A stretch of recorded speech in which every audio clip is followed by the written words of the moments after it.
이루는 셀 강성혁 형제입니다.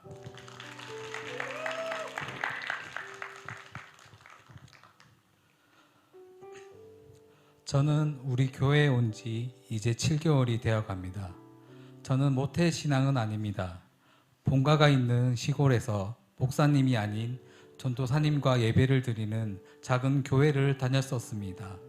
언제부터 다녔는지 기억은 나지 않고 그저 교회가 바로 집 옆이라서 간 것 같습니다.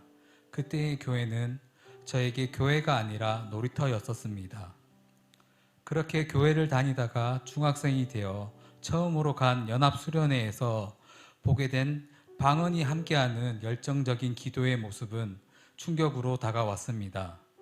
평소 교회에서 보던 모습이 아닌 형 누나들의 다른 모습은 공포로 다가왔었습니다. 그때부터 저는 점점 교회에 나가지 않고 교회에서 걸려오는 전화도 무시하며 시간을 보내다가 그의 겨울이 지나서는 완전히 발걸음을 돌리고야 말았습니다. 그날 이후 저에게 교회는 그저 사전적인 의미의 교회로 남게 되었습니다. 그 후로 시간이 흘러 군대에 갔을 때 잠깐 가보았던 교회를 마지막으로 저는 더 이상 교회를 가지 않았습니다.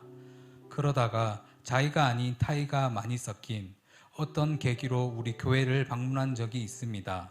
그날은 초청 축제 전날이었고 교회에서 만난 지금의 셀리더님에게 초청장을 받았습니다. 또 저를 교회 부근까지 오게 만드셨던 권사님들로부터 저녁 식사를 대접받고 교회까지 구경을 했습니다. 집으로 가는 길에 저녁을 얻어먹고 초청장까지 받았으니 내일 한 번쯤은 가봐야 되는 것 아닌가 생각을 하다가 잠이 들었습니다. 다음날 교회에 갈 시간이 다가오자 가야 되나 말아야 되나 고민을 하면서 일단 준비를 하기 시작했습니다. 이 고민은 결국 현관문 앞에까지 이어지다가 다시 발길을 돌려 집 안으로 들어가려는 순간 걸려온 전화, 교회 오고 있어요? 라고 묻는 그 말에 저도 모르게 지금 가려고 나섰습니다. 라고 입 밖으로 나와버린 말, 그 말 때문에 저는 교회로 오게 되었습니다. 교회에 들어온 순간부터 격하게 반겨주시는 교회분들, 내가 알고 있던 모습과는 전혀 다른 예배 풍경, 모든 것이 놀라움의 연속이었습니다. 주목받기를 싫어하는 저는 새가족 소개 때 나를 향해 내밀던 교회 성도님들의 손짓에 엄청난 부담감과 부끄러움을 동시에 느꼈었습니다.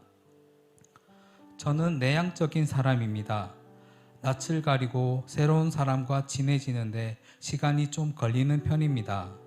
이런 내가 낯선 사람들과 점심이라니, 더군다나 지금의 우리 셀 가족뿐만 아니라 다른 셀 가족들과 함께하는 식사 자리라니, 텐션이 높은, 그것도 많이 높은 사람들과 함께 점심을 먹는데 입으로 들어가는 건지 코로 들어가는 건지 모르게 식사를 했습니다. 사람들은 식사 후 오후에 또 같이 시간을 보내자고 했었지만 피곤하다는 핑계를 대고 그 자리를 피했습니다. 이제 이걸로 된 거야. 다음 주부턴 원래의 나의 일상으로 돌아가면 되는 거야. 생각하면서 집으로 돌아갔습니다. 그런데 일주일이 지나 주일이 되었을 때 다시 교회로 발걸음을 하는 저를 발견하게 되었습니다. 물론 셀리더님의 연락이 있었기에 교회로 향하게 되었지만 말입니다. 정적이고 반복된 패턴으로 생활하던 저에게 교회는 저의 생활 환경과 전혀 다른 동적인 환경이었습니다. 무언가에 이끌리듯 그렇게 저는 계속 우리 교회를 나오고 있었습니다. 그러던 중 셀 리더님으로부터 행복 모임을 권유받았습니다. 행복 모임이 무엇인지도 모르고 시작된 첫 번째 시간, 참 행복이란 주제의 이야기를 듣는데 이게 무슨 말이지? 지금 내가 여기서 뭘 하고 있는 거지? 의문의 연속이었습니다.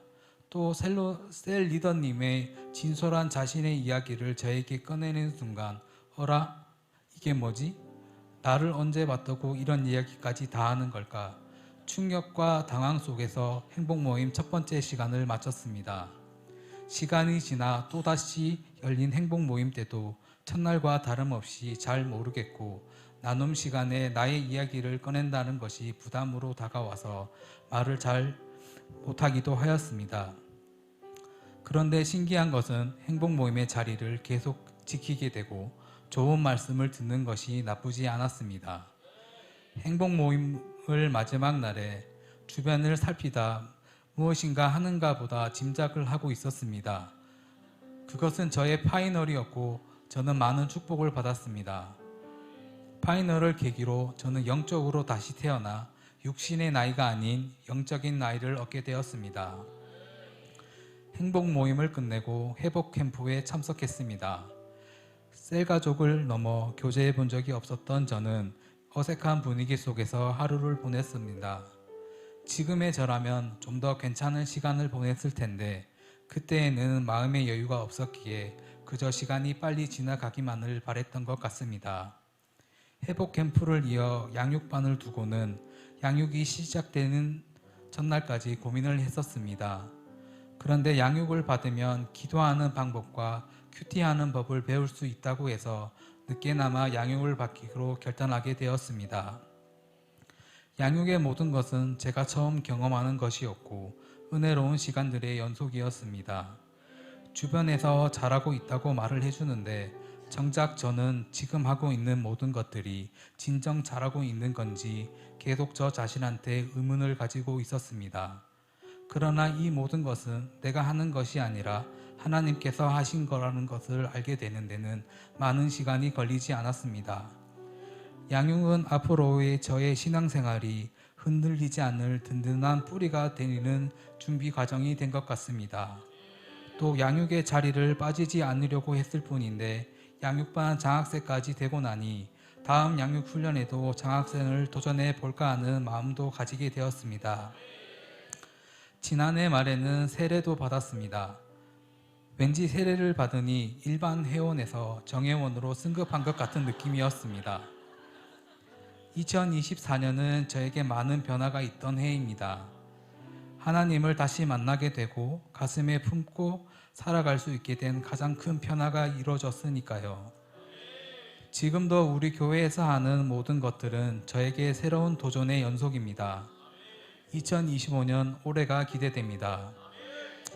존경하고 사랑하는 담임 목사님, 언제나 같은 자리에서 환한 미소로 반겨주셔서 감사합니다.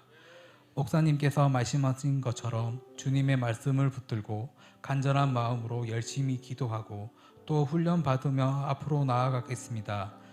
격려해 주시고 말씀으로 이끌어 주셔서 감사합니다. 나의 힘이 되신 여호와여, 내가 주를 사랑하나이다. 시편 18편 1절 말씀. 아멘. 자식은 부모의 등을 보고 자란다는 말이 있습니다. 겉으로는 다 큰 어른이지만 영적으로는 어린아이와 같은 저입니다. 그러니 하나님의 그 크신 등을 바라보며 말씀을 따라 성장해 나가겠습니다. 하나님 사랑합니다. 그리고 감사합니다. 모든 영광 하나님께 올려드립니다.